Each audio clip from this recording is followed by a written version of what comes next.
하겠습니다. 잠언 30장 우리 7절로 9절 구약성경 945쪽이 되겠습니다.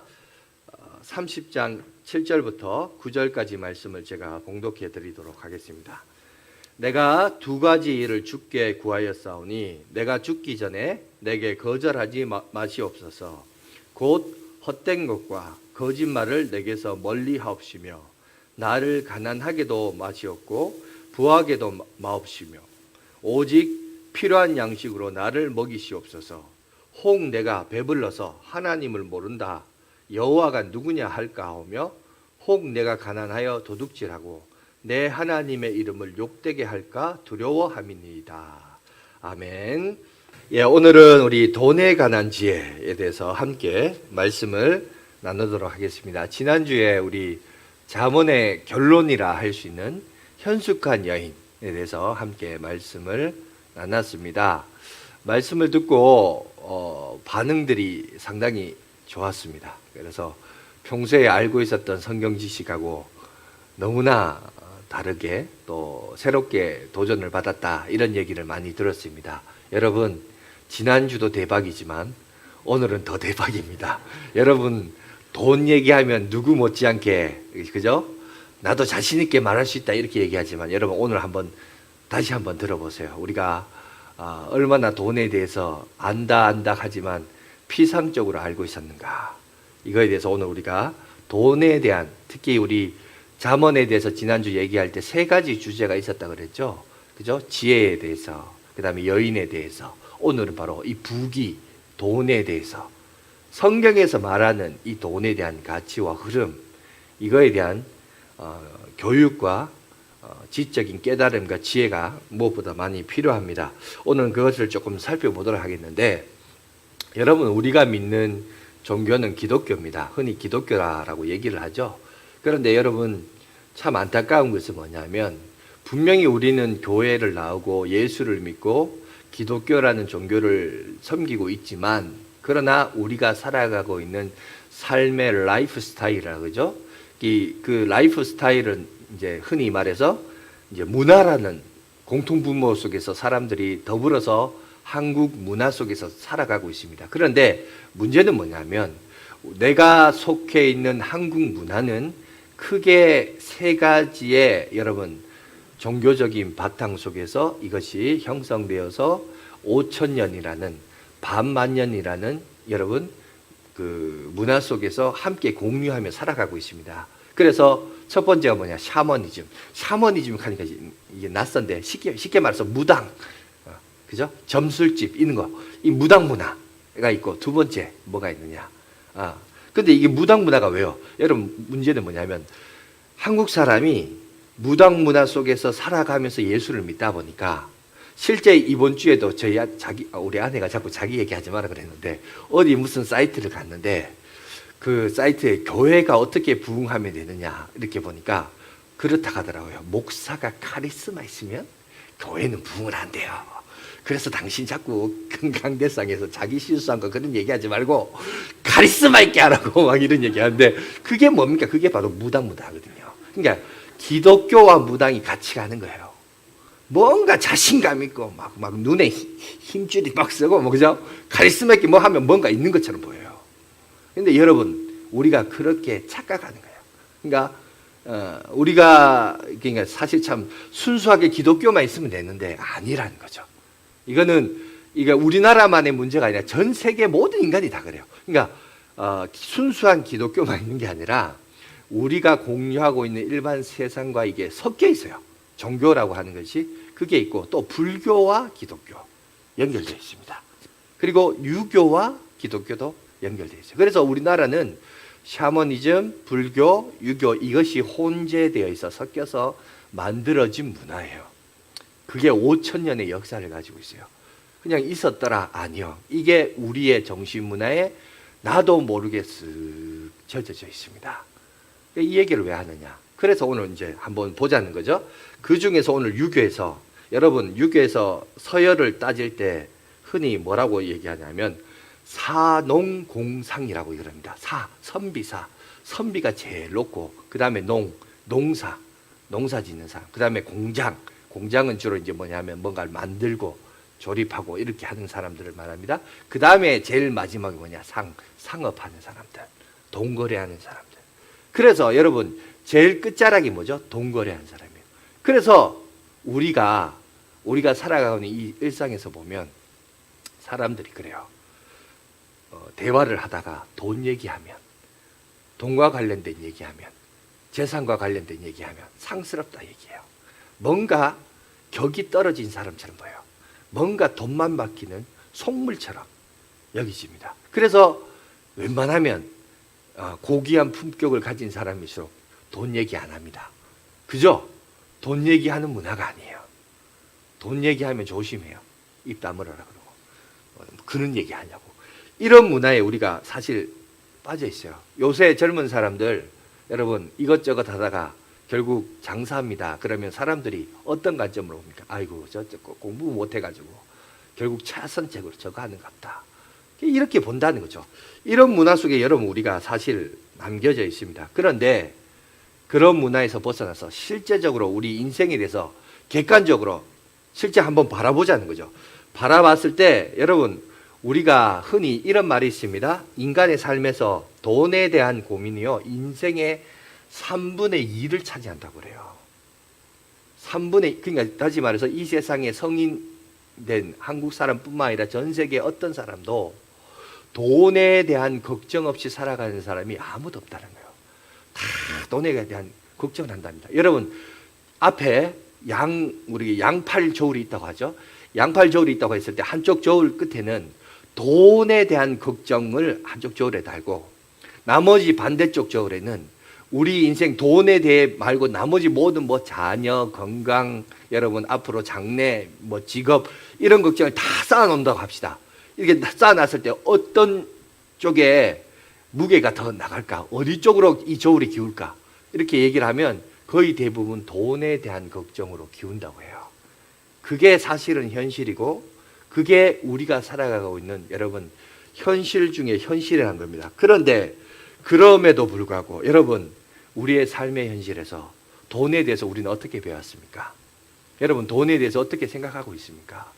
제가 이번 주 지난주 이제 설교를 얘기했죠. 3가지 주제 얘기했습니다. 하면서 여인과 지혜에 대해서 잠깐 언급을 했는데 그러고 이제 이번 주는 뭘 할까 하다가 맞아 그때 잠깐 잠언을 얘기하면서 다 얘기했는데 돈 얘기를 안 했구나. 그래서 돈과 관련돼서 설교를 해야겠다. 딱 주일 설교를 마치고 그 생각이 들었어요. 그래서 이제 제가 그 자료를 좀 모아보려고 찾아봤습니다. 특히 아까도 말했지만 산업공상 그 문화에 있다 보니까 돈에 대해서 함부로 말하면 안 되니까 저도 약간 좀 야비한 방법이지만 유명한 목사님이 카더라 이렇게 해서 카더라 통신으로 제 책임을 회피하려고 어느 유명한 목사님이 돈에 대한 설교를 했나 싶어서 찾아봤어요. 찾아봤는데 정말 놀라운 사실은 성경 어디에도 아니 인터넷 어떤 사이트도 어떤 홈페이지에도 목사님 유명하신 목사님 중에 돈에 대해서 설교한 목사님이 한 분도 없어요. 너무나 놀랍더라고요. 아니 이게 없어? 이러면서 막 찾아봤는데 아무도 없어요. 물론 뭐 삼류사류 죄송합니다. 제가 뭐 어떤 목사님을 삼류다 사류다 이렇게 말하는 것은 제가 우습습니다만은 그러나 우리가 아는 뭐 이렇게 유명하거나 어떤 큰 교회거나 안정적인 목회를 하시는 목사님들 중에 한번 찾아봤는데 없어요. 없고 뭐 교회가 뭐 재정적으로 좀 힘들고 빚을 져가지고 이제 교회를 건물을 짓고 이러다 보니 재정적으로 이게 막 딸리니까 이제 그러다 보니까 이제 설교를 이제 그런 식으로 설교하시는 분은 보셨다 할지라도 최근엔 없어요. 기껏 있다면 저기 순복음교회 조영규 목사님 옛날 그분 이제 그거 있고 최근에는 목사님들 중에 그런 설교하신 분이 없어요. 왜 없을까요? 왜 없냐 하면은 괜히 쓸데없이 그저 목사가 돈 얘기했다가 혹시 이거에 대해서 삐딱하고 잘못되게 생각하면 오히려 안 한만 못한 꼴을 당하기 때문에 여러분 목사도 보세요.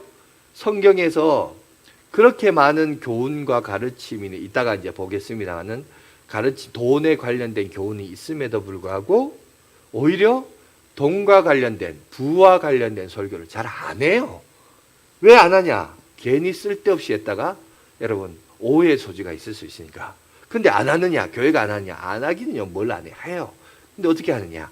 제가 부교육자 세월을 21년간 했다잖아요. 그죠?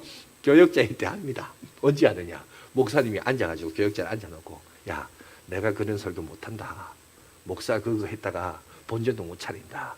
그럼 어떻게 할까요? 네가 하라는 거죠. 네가 부교육자인 너희들이 해라. 나는 고상하고 좋은 거 할 테니까. 좀 이제 삐딱하게 말하자면 이제 그렇게 되는 거죠. 그래서 그게 이제 현실인 거예요. 근데 목사님들이 왜 그렇게 회피할까? 간단해요. 이 산업공상의 문화 속에 한국교회가 있다는 걸 아니까 함부로 그런 얘기를 못해요. 못하는데, 근데 여러분 성경 보시면 성경이 어떻게 구성이 되냐 보세요. 66권으로, 자, 장으로 따지면 1189, 젓가락 89 성경이요. 1189장으로 되어 있습니다. 절로 따지면 몇 절로 되어 있냐면 31,102구절로 되어 있습니다. 이게 성경책이에요. 자, 이렇게 31,102구절로 구성된 성경책이 있는데, 거기서 여러분 보시면 믿음과 관련된 구절이 몇 구절이냐면 215구절이 있어요. 그리고 여러분 구원과 관련된 구절은 몇 개인 줄 알아요? 218구절이 있어요. 그런데 여러분 놀라운 것은 돈과 관련된 구절은 몇 구절이 된 줄 아세요? 2,350절이 됐어요. 여러분 믿음과 구원과 관련된 것보다 10배나 더 많은 내용이 성경에 기록되어져 있고 그거에 대해서 교훈하고 있습니다. 10배요, 10배. 그리고 예수님도 38번의 비유를 통해서 천국에 대한 비유, 하나님 나라의 비유, 하나님의 백성이 살아가야 할 방식에 대해서 비유로 설명하셨는데 그 38번 중에 16번을 돈과 관련된 비유를 하셨어요. 그러니까 성경은 생각보다 상당히 많은 부분에 있어서 돈과 관련된 얘기를 했어요.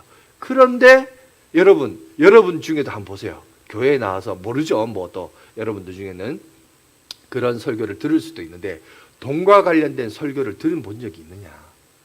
아마 잘 없을걸요. 교회에서 돈과 관련된 얘기를 한다? 그러면 오히려 좀 유교적인 관점에서 목사가 뭘 자꾸 돈 그러냐고 상스럽다 그러고 이렇게 그런 문화예요. 그러다 보니까 오히려 성경에서 우리에게 알려주고 있는 내용하고 너무나 다른 거죠. 그러니까 여러분 문화가 무서운 거예요. 문화가. 그죠?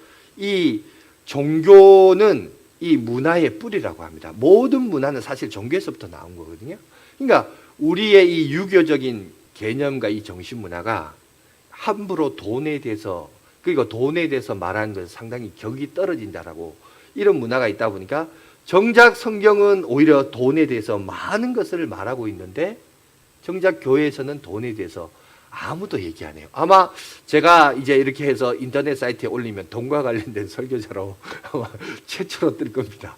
이럴 정도로 돈과 관련해서 말하지 않아요. 그러면 이제 우리가 한번 살펴봅시다. 성경은 돈에 대해서 부에 대해서 뭐라고 얘기하고 있는가 우리가 이제 좀 살펴볼 필요가 있죠. 근데 상당한 것은 뭐냐면 어느 한쪽을 지지하잖아요. 상반된 양자의 입장을 다 취하고 있습니다. 여러분 설교 노트에도 3번에 보면 제가 정리를 해놨는데 자 뭐라고 되어 있냐면 성경 구절은 여러분들이 나중에 집에 가셔서 제가 적어놨으니까 참고해 보시기 바라고요. 첫 번째 여러분 자 부자화 되는 것은 자 어떤 개념이냐 하나님께서 축복의 결과로 우리에게 주셨다라는 개념이 있습니다. 그런데 이런 긍정적인 의미도 있지만 두 번째, 세 번째, 네 번째를 보면 하나님의 저주의 결과로도 여러분 부자가 될 수 있어요. 그러니까 이게 같은 부자라도 이게 관점이 다르죠. 어쪽은 축복이고 또 다른 한쪽은 저주가 될 수 있습니다. 반대로 이 부는 우상을 섬기는 죄에 빠져들 수 있다. 그래서 누가복음에 적용을 하고 있고 또 네 번째 보면 하나님부터 멀어지게 하는 원인이 될 수도 있다. 그 얘기를 하고 있어요. 그냥 객관적으로 볼 때 하나는 긍정적이고 나머지 세 개는 부정적이라서 부정적인 게 더 많은 것 같지만 그게 아니에요. 여러분 성경은 긍정적인 내용들도 상당히 많습니다. 주제는 축복의 결과로서 하나밖에 안 하지만 축복의 결과로서 많은 부를 쌓았다는 내용들이 성경의 그 축복의 개념으로 많은 용례들이 많아요. 근데 종류를 나열해 보니까 긍정적인 것도 있지만 부정적인 종류들이 더 많은 것처럼 보이지만 사실은 그렇지는 않습니다. 그래서 성경에서 말하는 부는 부 자체가 악한 게 아니에요. 부는 중성의 개념을 가지고 있습니다. 그런데 그래서 하나님의 여러분 거의 유대인들은 이것을 어떻게 받아들이냐 축복의 개념으로 이 부를 받아들이고 있습니다. 긍정적인 관점으로 보고 있죠. 그런데 문제는 우리 한국 사람은 우리는 꼭 성경을 보더라도 돈을 사랑함이 일만하게 뿌리가 되냐 이런 게 이제 눈에 팍 들어와요. 그죠? 그러니까 돈과 관련돼서 욕심, 탐심 이런 것들만 이제 보면서 이게 돈에 대해서 부에 대해서 부정적인 입장들이 좀 강합니다. 강한데 그러다 보니까 최근 요즘 이제 특히 우리나라 사람들이 어디에 관심이 많습니까? 자녀 양육에 관심이 많죠. 그래서 이 자녀 양육과 관련된 책들 가운데 이제 유대인들과 우리 한국 사람들을 비교하면서 유대인 자녀 양육법에 대해서 요즘 관련된 책들이 많이 나오고 있습니다. 그래서 그 관련된 책들 이렇게 이제 소개하고 있는데 그러면서 한국 사람과 유대인들이 차이가 뭐냐 이거를 이제 비교하는 책들이 좀 많이 있습니다. 여러분 우리나라에서 이제 주식 투자 그러면 대표되는 한 사람이 있습니다. 그 사람이 누구냐면 존 리라는 대표가 있습니다. 이 사람이 이런 말을 해요. PPT 제가 한번 준비했는데 저렇게 생겼습니다. 존 리라는 사람이. 근데 그 사람이 뭐라고 얘기하냐면 이 사람이 주장하는 것 중에 하나가 이겁니다. 한국의 문제는 금융 문명이다. 문명이 뭔지 아죠? 모른다는 거예요. 그래서 쉽게 말해서 돈에 대해서 못 배운 게 문제라는 것이다. 이 금융 문명이 코로나19 바이러스보다 더 무섭다라고 이 사람이 늘 이제 주장을 합니다. 그러면서 이 사람이 이제 펀드 회사 주식과 관련된 일을 해요. 그렇다고 여러분 보고 이제 주식을 하라 이 말이 아니라 이 돈에 대해서 정말 너무나 모른다는 거예요. 그러면서 이분이 무슨 얘기를 하냐면 유대인들의 여러분 자녀 양육법에 대해서 한 예를 들면서 설명을 합니다. 여러분 유대인들은 뭐라고 얘기하냐면 나이가 여자아이는 12살, 12살이면 초등학교 6학년이죠. 그죠? 그리고 남자아이는 13살, 13살이면 중학교 1학년 됩니다. 그러니까 초등학교 6학년, 중학교 1학년 정도 되면 뭘 하냐면 성인식을 한대요. 그래서 성인식을 할 때 부모들이 그 자식들에게 선물을 주는데 세 가지를 선물을 해준답니다. 첫 번째 성경책. 성경책 왜 주는지 알겠죠? 설명이 필요 없습니다. 두 번째 시계를 준답니다. 시간의 소중함을 알게 하기 위해서 시계를 주고요. 세 번째가 뭔지 아세요? 현금을 준답니다. 돈을 준대요. 성인식을 하면서. 왜? 그때부터 뭘 가르치냐 하면 여러분 어려서부터 돈에 대해서 가르친다고 합니다. 돈에 대해서. 여러분 12살, 13살이 됐을 때 그때부터 돈을 미리 알아라고. 여러분 다시 말해서 경제적으로 독립시키려고 12살, 13살 때부터 여러분 현금을 성인식에 이렇게 준다고 해요. 그런데 우리나라는 어떻습니까? 야, 넌 돈 신경 쓰지 말고 공부나 열심히 해. 이게 우리의 교육법이죠. 근데 유대인들은 반대로 어릴 때부터 돈을 주고 그리고 이걸 가지고 일종의 지참금을 가지고 이걸로 이제 너 스스로 일으켜봐라. 경제적인 독립을 그때부터 교육을 하면서 시킨다고 합니다. 하지만 우리는 돈으로부터 멀어지면 멀어질수록 돈과 관련 없이 살면 살수록 마치 정의로운 듯 우리가 교육하고 가르치고 있죠. 그런데 유대인들은 아닙니다. 인생의 3분의 2를 돈 걱정하며 사는데 이 돈 걱정하며 살아갈 때 어릴 때부터 돈에 대해서 배우고 돈에 대해서 알아야 네가 돈의 노예가 되지 않고 돈을 다스리는 주인이 될 수 있다. 여러분 우리와 너무나 달라요. 입장이 다르고 태도와 자세가 달라요. 우리는 어릴 때부터 어린애가 네가 그거 뭘 안다고 쓸데없이 관심 갖지 말고 공부나 해 시키는 반면에 유대인들은 반대로 어릴 때부터 돈을 주고 경제적인 독립을 할 수 있도록 하고 이걸 훈련을 시킨다는 겁니다. 여러분 보세요. 돈에 대해서 우리는 과학적인 시대에 미신적으로 태도를 취해요. 막연하게 되라. 나중에 너 돈 벌어. 막연하게요. 그런데 유대인들은 종교적인 배경 속에서 과학적으로 실제적으로 대처를 합니다. 그러면서 돈에 대한 가치를 어릴 때부터 가르치도록 해요.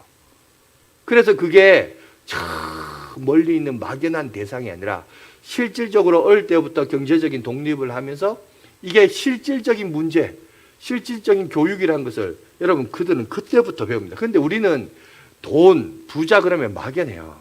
우리 자녀들이 막연해요. 왜? 돈 버는 걱정 안 하거든요. 부모한테 달라 그러면 되니까. 그러니까 너무 막연한 그런 개념으로 경제교육을 하는 거죠. 그래서 어릴 때부터 뭘 가르치냐면, 우리도 알죠. 좋은 내용 뭡니까? 경제교육은 돈 버는 교육이 아니라 우리가 왜 돈을 벌어야 되고 어떻게 써야 하는지 실질적인 인성교육이다. 이런 얘기를 우리가 다 들어. 이상적인 교육상을 배워요. 근데 우리는 그 이상적인 교육상을 돈을 벌면서 배우는 게 아니라, 그죠? 부모로부터 돈을 받으면서 그렇게 배워요. 그러니까 배우는 것과 실질적인 삶이 이질적이에요. 그런데 유대인들은 어릴 때부터 자체적으로 이 돈에 대해서 실질적으로 체험을 하면서 또 이런 인성교육을 같이 해요. 그러니까 이게 같이 가는 거죠. 근데 우리는 너무나 이게 괴리 현상이 있어요. 가르치는 것 따로 실질적인 삶이 따로.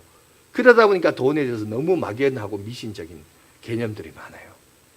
그래서 여러분, 이런 부분에 있어서 괴리 현상이 일어나면서 문제를 야기시킨다는 겁니다. 그래서 인성교육을 얘기하는데 오늘 본문도 보세요. 오늘 본문 8절, 9절도 보시면, 곧 헛된 것과 거짓말을 내게서 멀리하옵시며 나를 가난한에게도 마시옵고 마옵시고 부하게도 마옵시고. 네, 좀 제가 헷갈립니다. 요즘 이제 개역 개정으로 바꾸다 보니까 마옵시고도 있고 마시옵고도 이렇게 바뀌다 보니까 말이 좀 헷갈리는데, 오직 필요한 양식으로 나를 먹이시옵소서.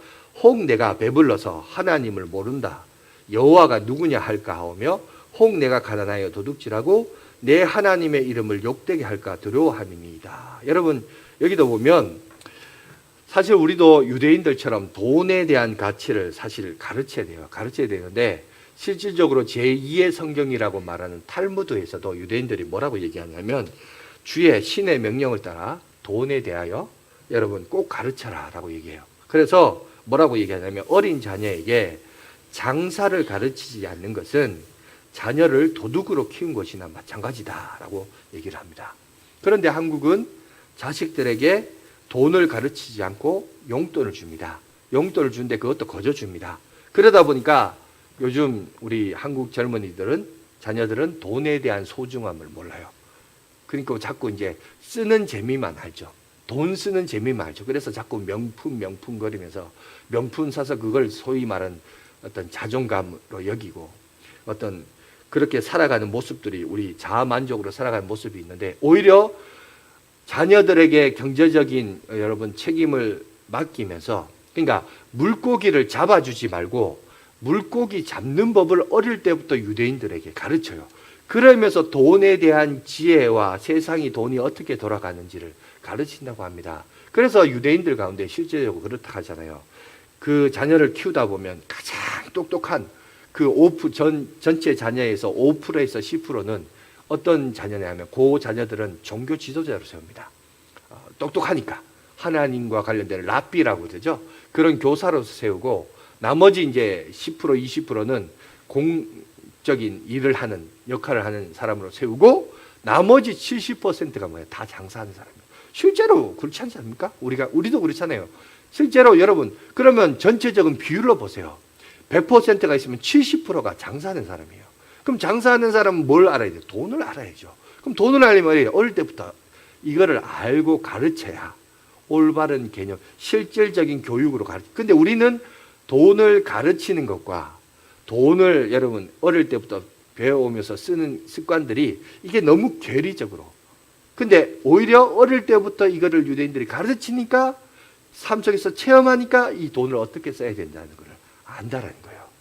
이게 지금 한국과 유대인들의 가장 큰 여러분 차이라는 겁니다. 그래서 어떤 분들은 이런 거에 대해서 눈치가 빠른 사람들은 그런 얘기합니다. 그래서 우리 자녀들이나 특히 어른들 가운데도 작은 돈이라 할지라도 가계부를 써라. 돈을 어떻게 쓰는지 지출 기록을 좀 남겨라. 그러면 어떤 분들은 이렇게 반응한다죠. 아이고, 이 작은 돈 가지고 뭘 적기는 뭘 적어. 나 돈의 노예가 되기 싫어. 그러면서 안 쓴대요. 안 쓴대. 여러분, 그렇게 말하는 사람들 치고 돈으로부터 자유한 사람 못 봤다 그럽니다.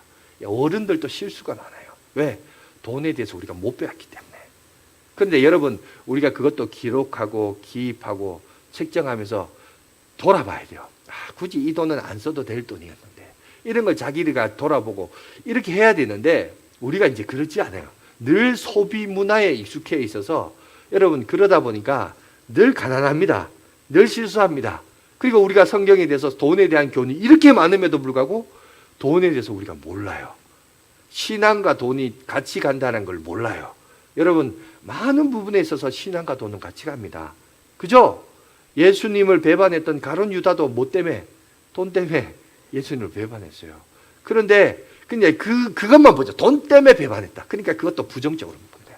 그러니까 돈이 왼수라고. 근데 여러분, 우리가 살아가면서 돈이 왼수라고 돈 없이 살 수 있어요, 사람이? 어떤 인간도 돈으로부터 자유할 수 없어요. 그러면 이거는 완전히 이원론적인 기준이 되어버리고 피상적인 개념이 되어버리고 너무 막역한 거죠. 그러니까 실질적인 얘기를 해야 됩니다. 그래서 오늘 한번 봅시다. 이런 질문을 우리가 던져야 되죠. 그러면 왜 돈을 벌어야 될까? 그럼 도대체 유대인들은 우리가 이 오늘 본문인 잠언을 우리가 봤는데 이 잠언을 가장 잘 활용하고 적용했던 사례가 과학적인 사례가 유대인들이에요. 유대인들이 이거를 적용을 해서 어떻게 인성교육이라고 그러는데 어떻게 했을까? 돈을 벌어야 한 이유와 목적이 뭐냐? 여러분 그걸 우리가 한번 살펴봐야 할 필요가 있는데 여러분 보세요. 객관적인 데이터를 얘기할게요. 자, 유대인들은 세계 인구에서 몇 프로를 차지하냐면 총 지금 세계 인구가 72억 정도 된다고 합니다. 72억 가운데 몇 프로나 0.2% 차지한답니다. 유대인들이 여러분 0.2%를 차지하는 인구를 가지고 있는데 세계 경제에서 기업을 차지하는 사람이 몇 프로냐? 유대인들이 41.5%를 여러분 경제를 쥐고 있다고 해요. 기업을 운영한다고 해요. 그리고 그 중에 여러분 부자 400명 중에 그 400명 중에 40%가 유대인이라고 합니다. 여러분 실제적으로 돈을 경영을 지금 0.2%밖에 되지 않는 사람들이 세계 경제의 40%를 쥐었다 폈다 하는 역할을 해요. 이렇게 역할을 할 수 있었던 동기가 뭐냐는 거죠.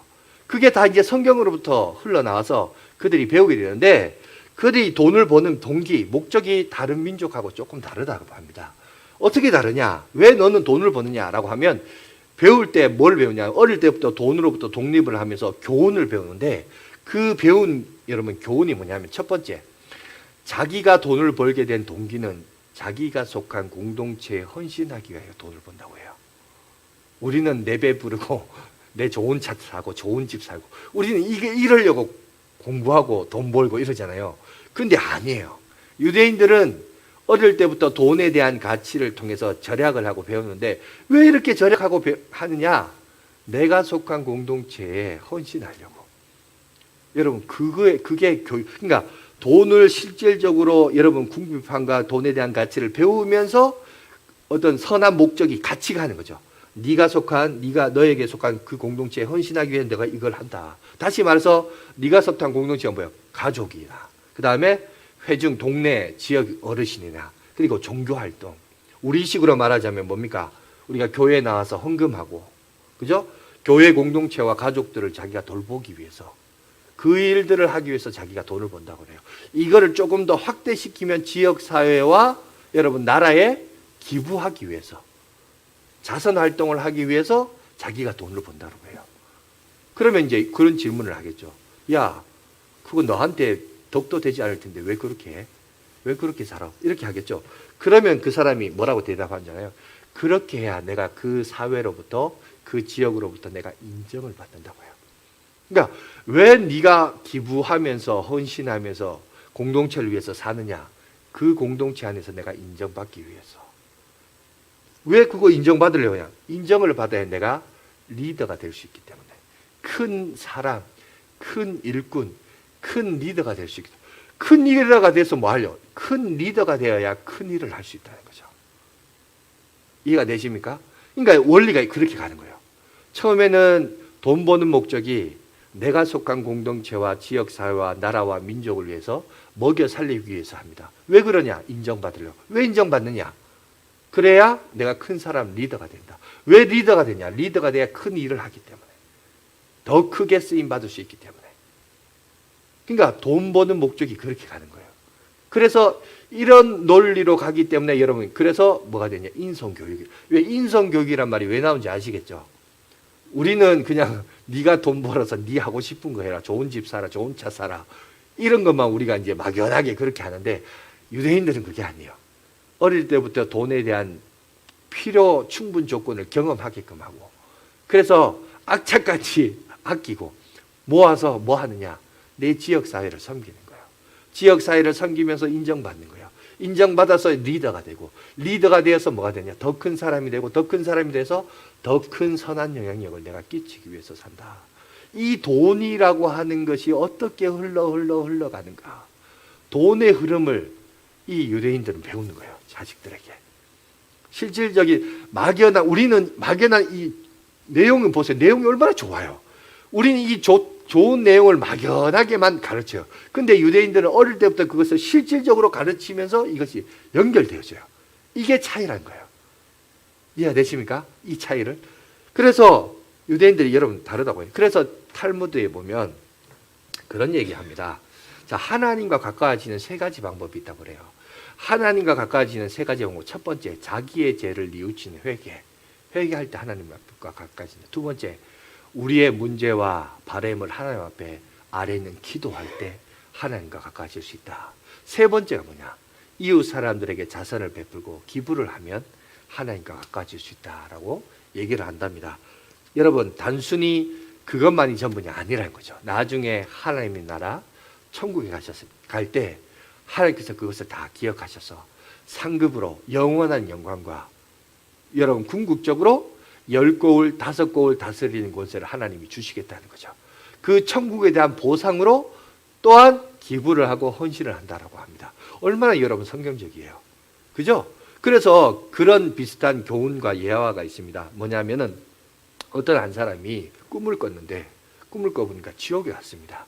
지옥에 가니까 지옥에 사람들이 삐쩍 말라 있더라요. 얼굴이 이제 못 먹어가지고 삐쩍 말라. 그러니까 아이고 지옥이니까 말랐구나. 그런데 그 사람들 보니까 우리식으로 말하면 수저, 뭐 서양 사람이면 포크겠죠. 이걸 들고 다녀요. 근데 들고 다니는데 이 수저 포크가 얼마나 큰지 키보다 더 큰 수저와 포크를 들고 다니다 합니다. 그래서 아유 저렇게 못 먹었네요. 먹고는 싶은데 수저 포크는 크지만 못 먹어서 저렇게 삐쩍 말랐나 보다 싶었는데 지옥에 있는 식당에 갔는데 여러분 생각외로 진수성찬이 차려져 있는 거예요. 그런데 사람들이 그 식당에서 못 먹어요. 왜 못 먹냐? 이 수저가 너무 크다 보니까 이게 입까지 안 가는 거예요. 다 할 수가 없는 거예요. 그게 서로 먹겠다고 막 달려들면서 하는데 이게 안 돼요. 자기 스스로 이게 안 되는 겁니다. 그래서 못 먹어서 삐쩍 마른 거예요. 그런데 그 사람이 깨어나서 다시 꿈을 꿨는데 이번엔 천국을 갔답니다. 천국을 갔는데 역시나 천국도 여러분 큰 포크와 큰 수저를 똑같이 들고 다니더랍니다. 그런데 천국의 사람들을 보니까 몸이 건강해요. 날씬해요. 핸섬해요. 그런데 식당에 가니까 역시 진수성찬이 차려놨어요. 그런데 거기서 사람들이 보니까 맛있게 식사를 하고 있더랍니다. 어떻게 식사했느냐? 왜냐하면 그걸 찝어서 남에게 주는 거예요. 서로가 서로를 먹여주는 거예요. 자기가 먹는 게 아니라 서로가 서로를 먹여주는 거예요.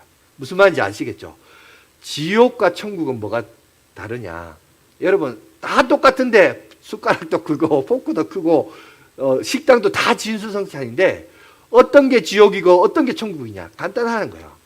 남을 배려하고 남을 섬길 줄 아는 그곳은 천국이고 지 밖에 모르면 그게 다 지옥이란 거예요. 그 얘기를 하고 있는 겁니다. 이거를 어릴 때부터 교육하고 훈육해서 여러분 아껴라. 근검절약해라. 왜? 다른 일을 섬기기 위해서. 타인을 공동체를 섬기기 위해서. 부자가 돼야. 왜? 더 큰 여러분 지역사회와 나라와 민족을 섬기기 위해서. 그렇게 교육하는 거예요. 그게 그러니까 이게 인성교육이란 말이 맞죠? 무슨 말인지 아시겠죠? 돈 버는 거 경제교육이 무슨 인성교육이다 이렇게 얘기하지만 아니에요. 유대인들은 어릴 때부터 이것을 이렇게 배워오면서 성경적인 내용을 여러분 하고 있습니다. 여러분 보세요.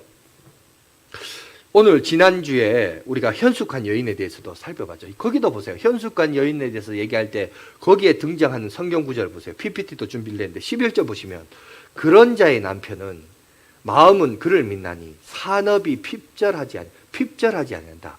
산업이 핍절하지 않는다. 무슨 말이에요?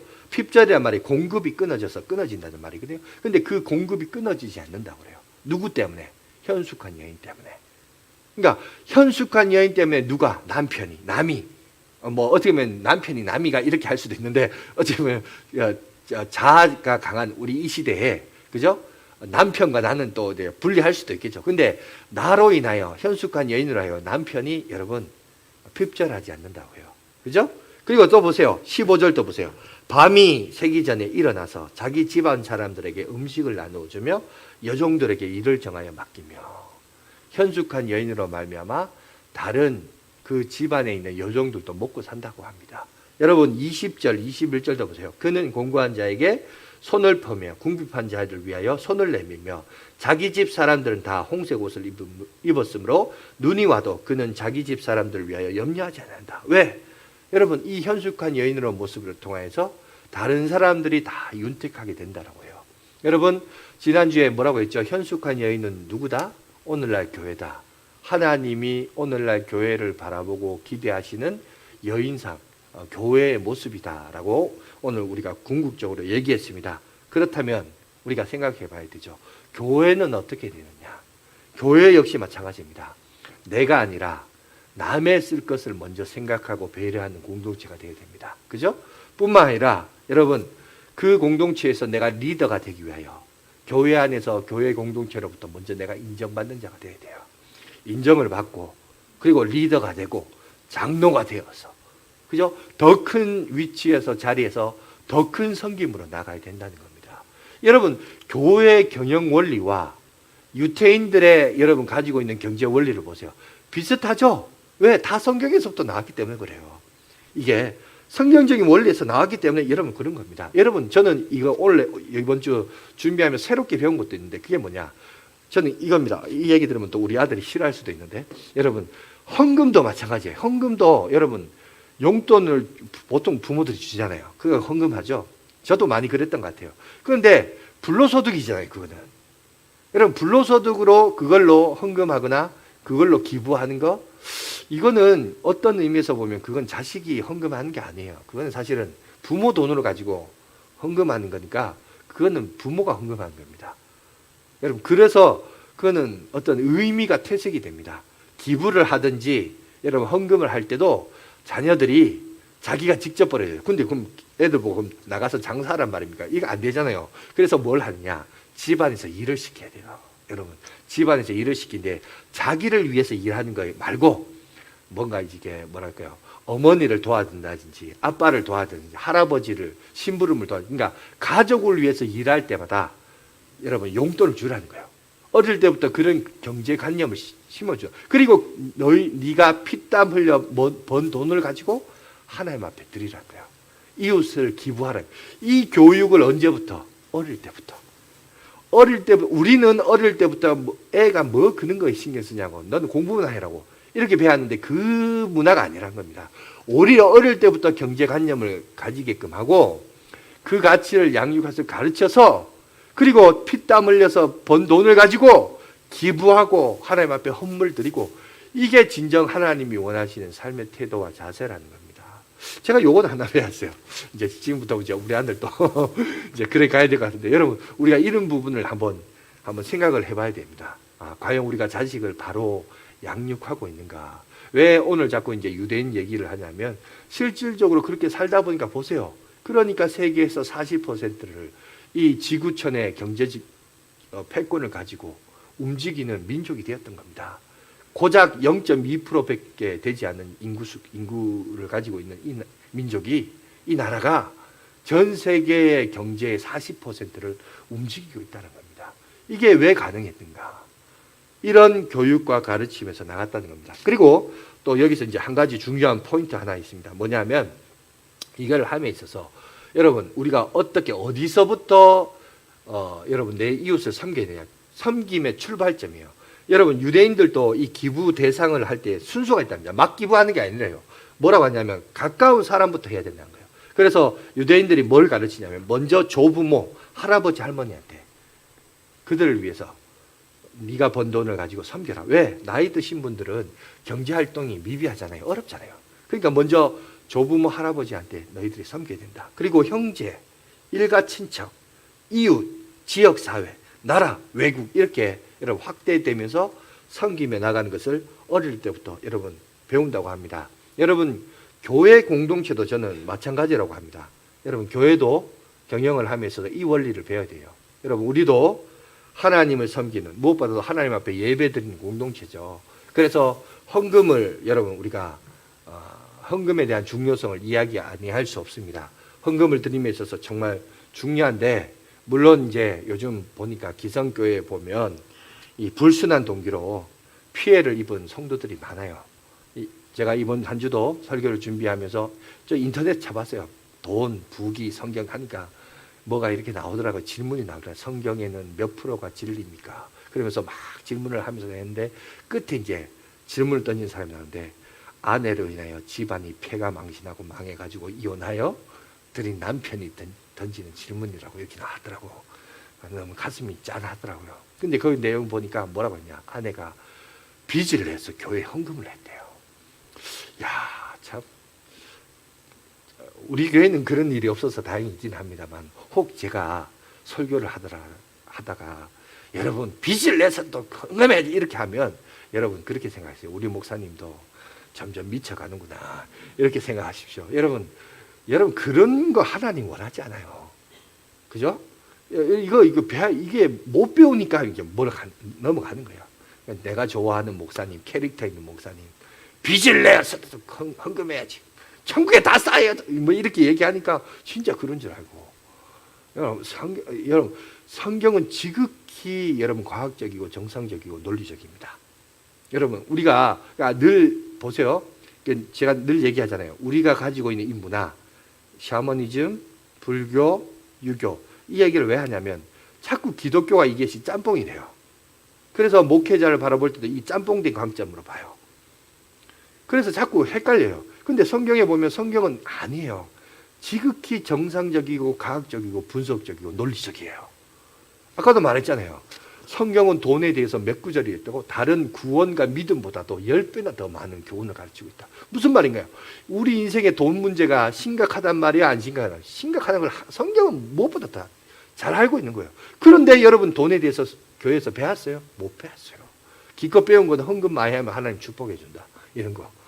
요한 3서 2절 그 삼박자 축복, 사랑하는 자여 내 영혼이 잘된 것 같이 영혼의 축복, 범사에 잘고 사업의 축복, 강건하길 건강의 축복, 삼박자 축복 이래가지고 전 세계 제일 큰 교회가 이제 순복음교회 아닙니까? 그죠? 그게 교회 모토예요. 삼박자 축복.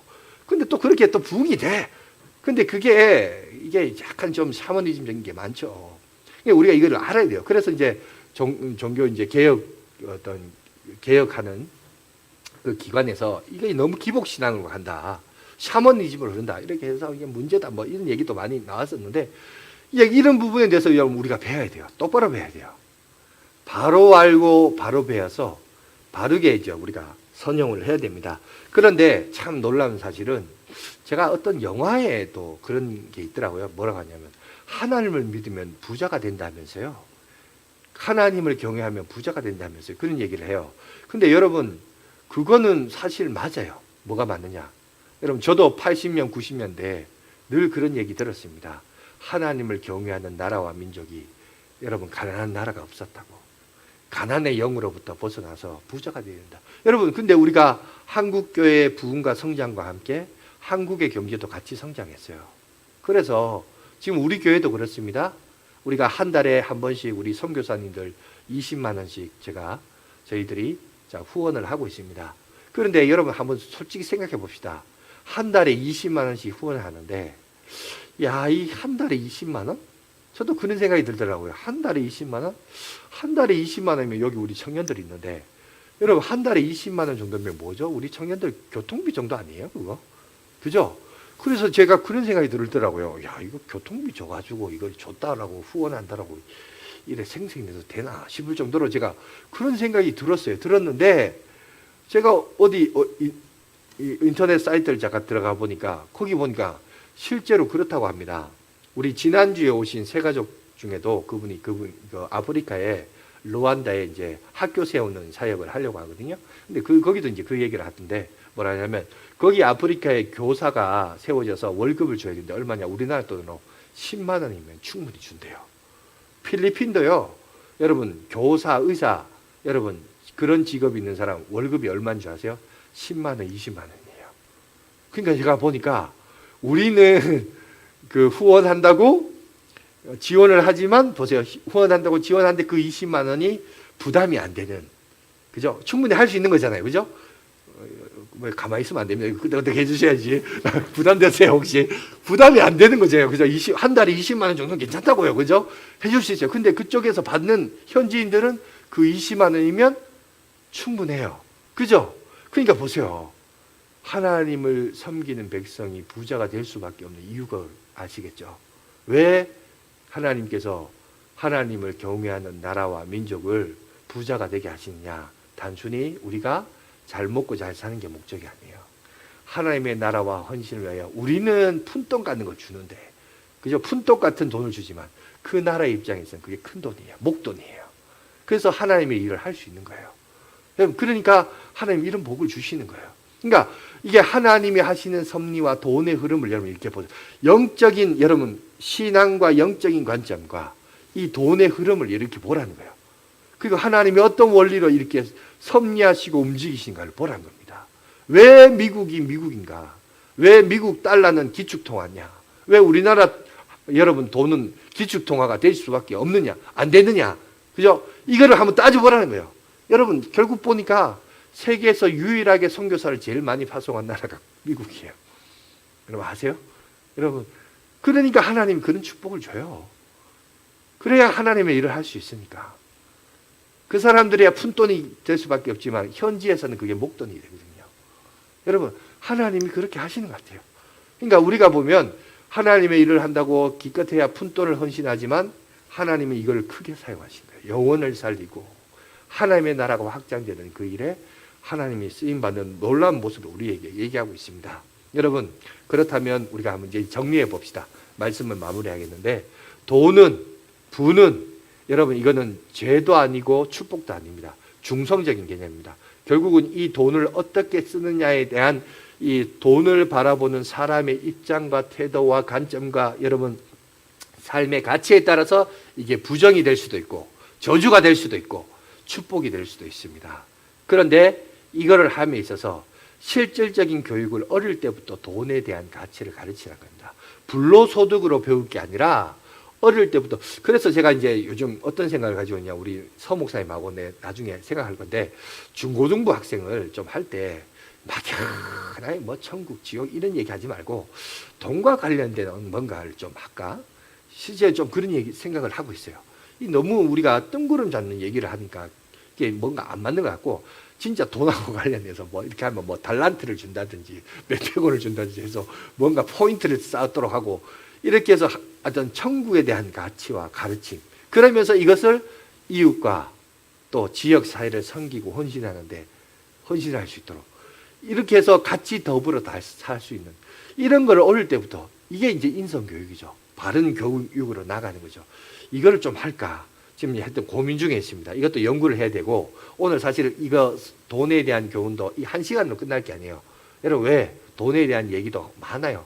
성경에서 2000번이나 넘게 여러분 이런 구절이 있을 정도니까 이게 한두 번 얘기가 될 일도 아니지만, 그러나 우리 오늘 한번 새롭게 재정립했으면 좋겠습니다.